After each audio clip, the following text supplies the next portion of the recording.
And the Lord spake unto Moses, saying, Command the children of Israel that they bring unto thee pure oil olive, beaten for the light, to cause the lamps to burn continually in the tabernacle of the congregation.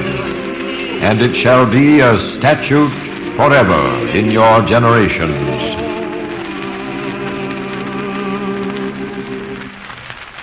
The Eternal Light.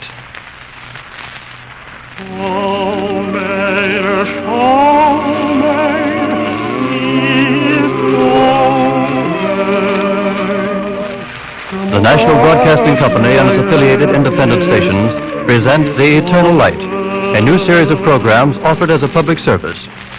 This program is prepared under the auspices of the Jewish Theological Seminary of America. Chapter 2 is entitled, Emmanuel God is with us, and is written by Morton Wishengrad. Following the dramatic portion of the program, you will hear a talk by Dr. Samuel H. Goldenson.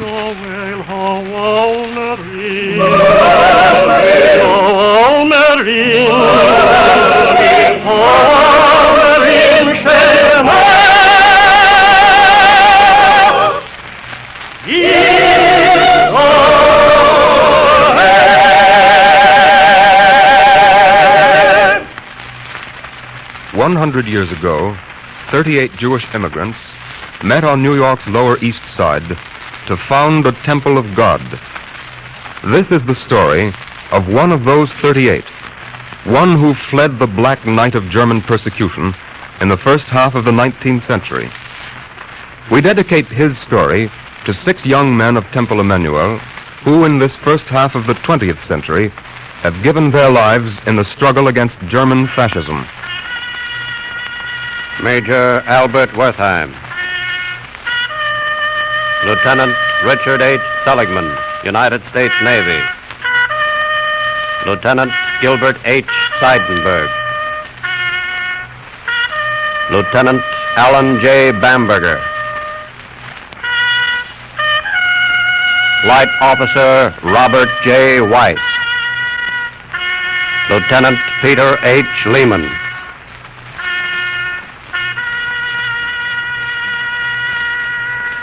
To these 6, with deep reverence, we dedicate our story.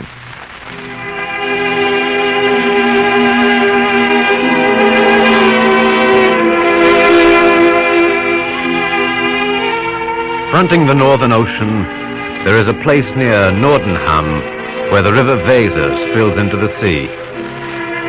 Far below, past Brake and Bremen and Hemelingen, is the little town where I was born.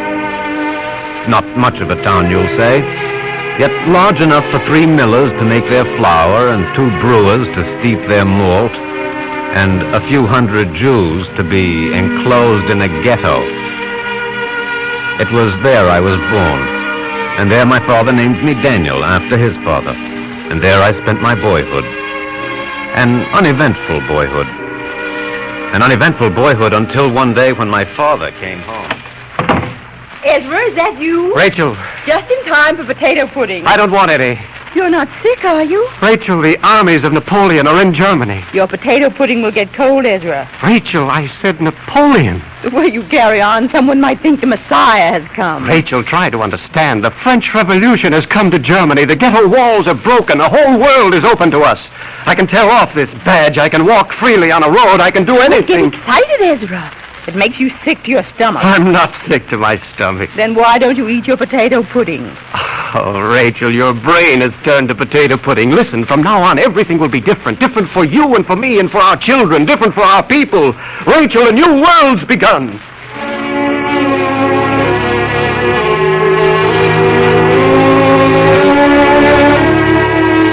And it was true. A new world had begun.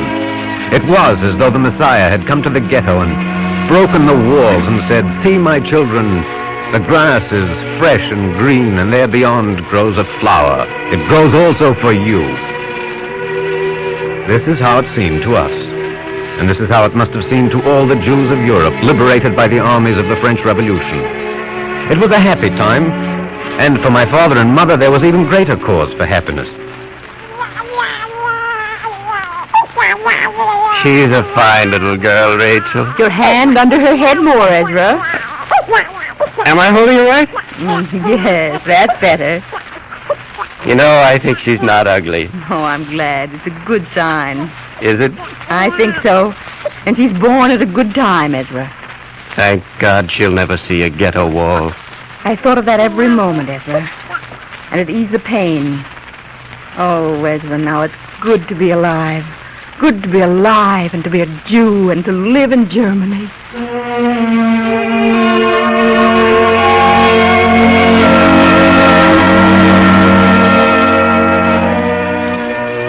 Yes, it was good to be alive and to be a Jew and to live in Germany. And in the years that passed, there was nothing to mar that goodness. No wall stood beyond our window. No badge was sewed on my father's coat. Esther, my sister, grew and was gray-eyed under her Sabbath bonnet. And then one day when my father was speaking to the burgomaster, who was not an unfriendly man, suddenly the old fear rose like a specter from the ground. Don't you enjoy my conversation, Ezra? Excuse me, Herr Burgermeister, I didn't intend to be rude. What has upset you? All the news is good. Napoleon is beaten. The German states are free again. The Vienna Congress is bringing back law and order. Rejoice, Ezra. The French tyrant has fallen. Will I also rejoice in the German tyrant who takes his place? Don't speak nonsense, Ezra. Say what you mean. Napoleon's fall has been a signal, Herr Burgermeister. A signal for an old evil to begin again. Ezra, your words walk on stilts. What do you mean? Are you blind, Herr Burgermeister? They've already begun to shout anti-Jewish slogans in the public square. Just a few hoodlums. They don't speak for me. They don't speak for any decent German. I hope you're right. Now, if you'll excuse me, Herr Burgermeister, I want to go home and tell my wife to bolt the shutters.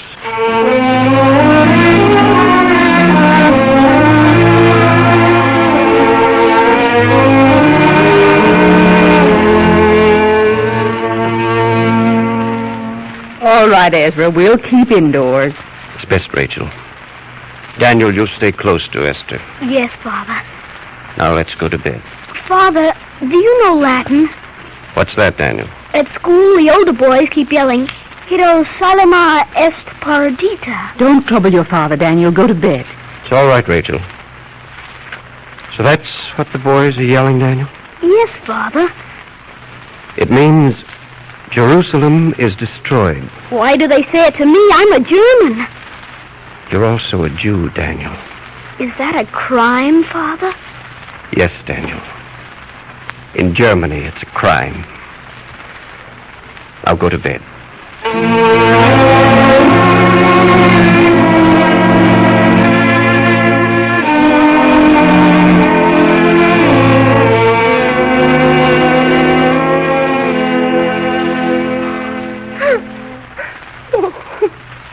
Please don't cry, Rachel.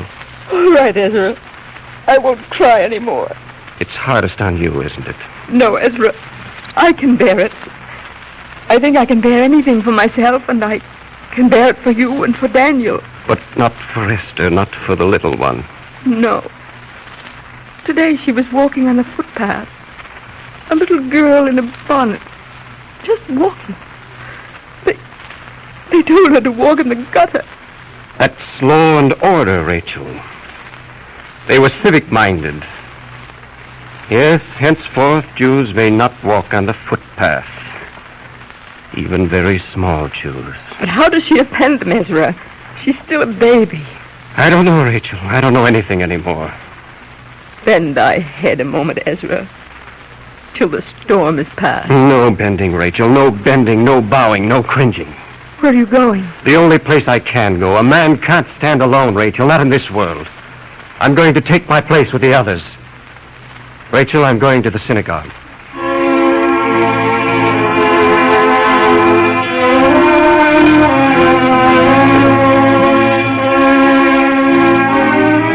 I went with my father. They would not let us meet in the old synagogue. It was no longer permitted that Jews might pray above street level. So we came together in a cellar, with one cell-like window staring at the street above us. And the rabbi looked silently at the window and then turned to my father. I think I don't mind the cellar, Ezra. But I mind, Rabbi. No, you shouldn't. We have gone down to worship in order to fulfill the injunction of the psalmist. Out of the depths have we cried unto the Lord, and he answered us. Will he not answer us again, Ezra? I don't know, Rabbi. I think perhaps I don't care. There's answer enough for me in the strength of my own hand. No, Ezra. There is no answer in any man's hands. They are not strong enough to tear down the wall that must be broken. And your fists cannot do it. I don't believe it. I don't believe you. You preach peace and there is no peace. You preach rest and there is no rest. There is no gladness, no honor, no joy in life. It's all illusion. Ezra, if a man is at peace with God, then he is at peace with himself, and he has rest and honor and joy in life. Even in the ghetto? Even in Gehenna. Believe that, Ezra, and do justly and be steadfast, and you will live, Ezra, because that is how Judaism has always lived.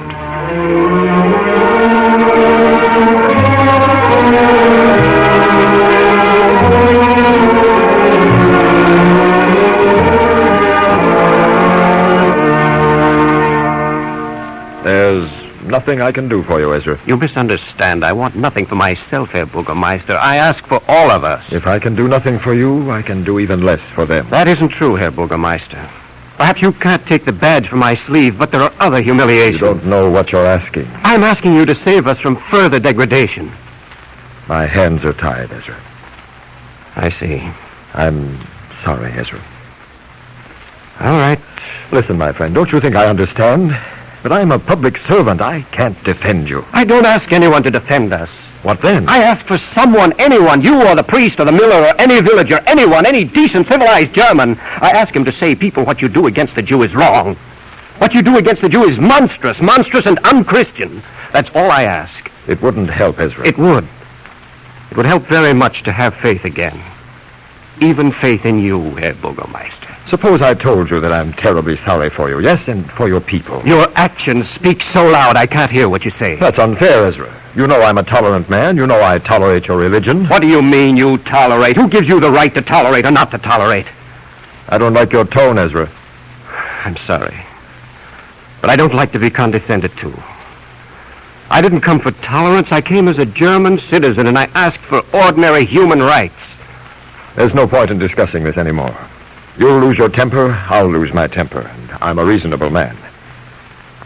So the answer is, Ezra, pray to God that things stay as they are. For if they change, it will only be for the worse.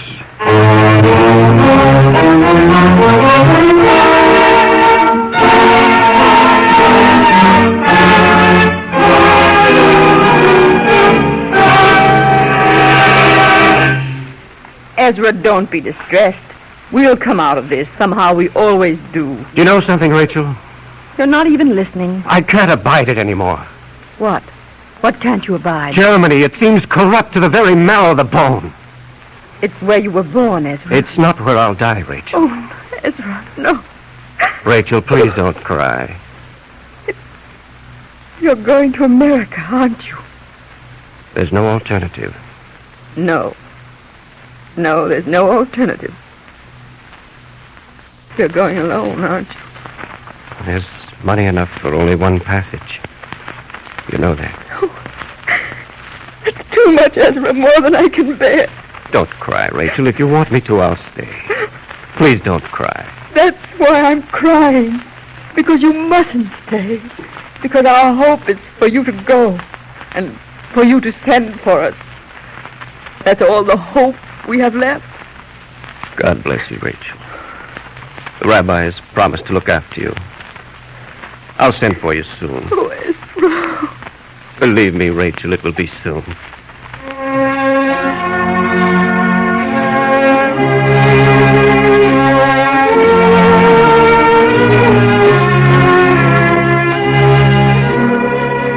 I think there was something in the American air he loved at once.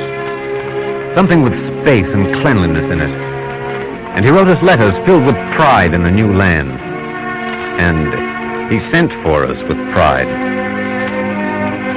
Now that we're here, I cannot tell you how good it is. Nor can I tell you how good it has been these 20 full years in a still growing union. My father and mother are old now, but if I grow old like them, I'll bless the Lord. Daniel, what's in the paper about Texas? Oh, they say she'll join the union. May I live to see it. And who's going to be elected mayor? Mr. Selden or that loco foco, what's his name? Well, the Herald's for Selden, Father. A good paper, Daniel. A very good paper. Yeah, I'll tell you something that isn't in the paper. Hmm? We've organized a synagogue. Yes? Taking place on Grand and Clinton, right over a store. You got a rabbi? Mm-hmm. We're going to pay him $4 a week. Dr. Leo Metzbacher, he's a fine man. Very pleased, Daniel. I knew you'd be. I like the name we've chosen also. Yes? Emmanuel. Emmanuel. God is with us. I like it very much, Daniel. I hoped you would. Tell me about this rabbi. Will he preach this Sabbath? Well, yes, of course. You think he's found a text for his sermon? I couldn't say, Father. Well, then perhaps, Daniel, he won't mind if I suggest a text for America and Emmanuel. Go to him, Daniel, and wish him well. And tell him for me that this land is like an ensign set on a high mountain. I'll tell him, Father. And let him look in Isaiah in the 27th chapter. Yes, Father. I should like him to read that, Daniel.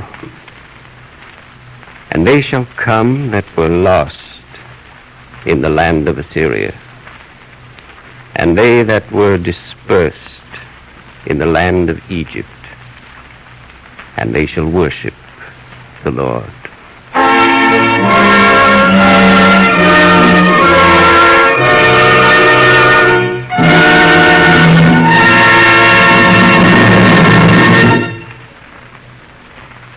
We continue our program with a brief message by Dr. Samuel H. Goldenson, one of the nation's distinguished religious leaders and rabbi of the Temple Emmanuel of New York City. Dr. Goldenson. It is now nearly 100 years since the little band of Jews hailing from Germany gathered together in their first and very humble place of worship in this city. The establishment of their congregation was to them, as it has been to the children of Israel throughout the ages, the most significant and compelling enterprise. They knew that without the synagogue, as the bearer of the religious traditions of their fathers, they could not realize the best in them and could not play their historic role in the spiritual life of mankind. It was because these men understood the high function of the synagogue in the life of Israel, and also because they were so deeply grateful to find themselves in a land so favorable to their hopes and yearnings, that they named their congregation Emmanuel, God is with us. The name is both a prayer and a resolution. It was a thankful acknowledgement of God's grace and goodness in making it possible for them to live in a land where they could enjoy freedom of thought, freedom of speech, and freedom of worship. At the same time, the name of the congregation voiced their fervid determination to carry the torch of their faith on this blessed land as their forefathers had done in every land and in all ages throughout their long history. To what extent the early hopes and dreams of the fathers of Temple Emmanuel were realized, no one knows. Spiritual endeavors can never be actually gauged and measured. Religion deals with the purposes that cannot be fully accomplished and with ideals that can never be altogether achieved. Yet it is gratifying to be able to record that from the very beginning, the men and women of this congregation have been leaders in the upbuilding of every Jewish benevolent, educational, and social service institution in this community.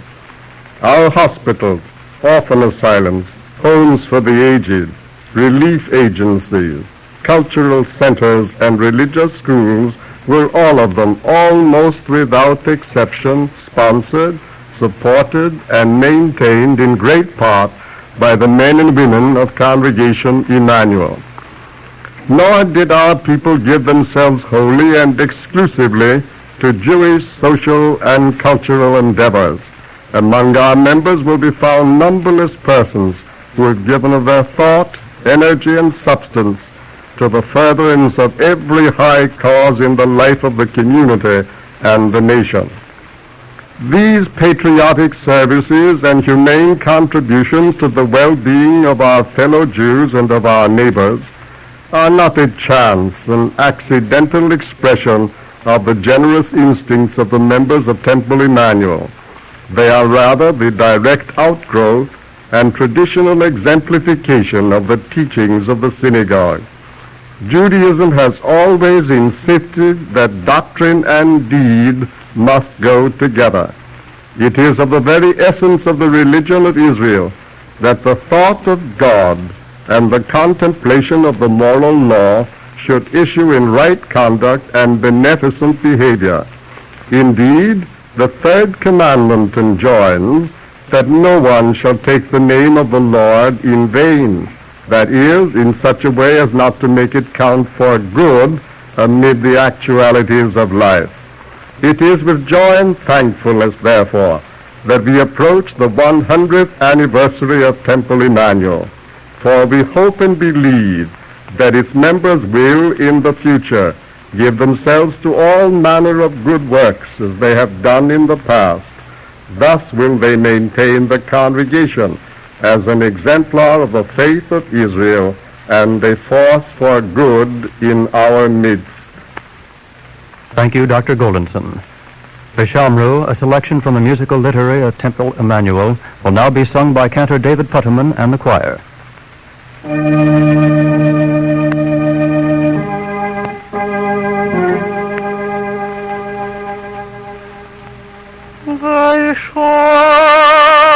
Vishamru, Bnei Yisrael, es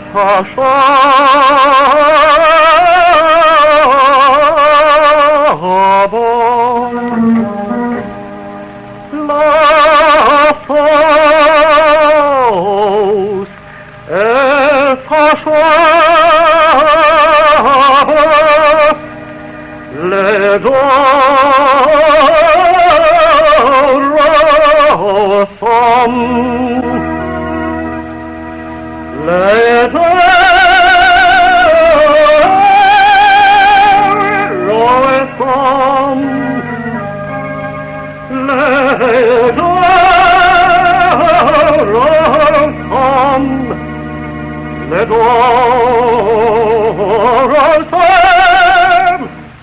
es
ben b'nei Yisrael,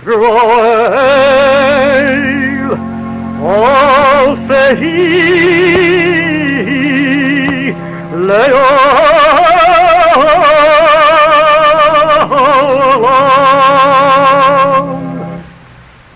Oh, see, le'olam.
You have just heard the second in a series of programs entitled The Eternal Light, presented by the National Broadcasting Company and its affiliated independent stations. This program was prepared under the auspices of the Jewish Theological Seminary of America. The script was written by Morton Wishengrad and directed by Ira Avery. The music was conducted by Henri Masco. The traditional liturgical music was sung by Cantor David Putterman and the choir. The talk was delivered by Dr. Samuel H. Goldenson. Copies of today's script may be secured without cost by writing to the Jewish Theological Seminary of America, 3080 Broadway, New York 27, New York.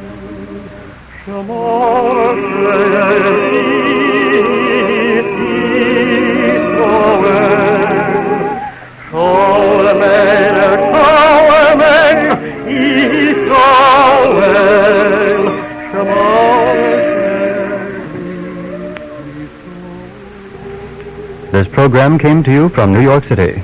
This is the National Broadcasting Company.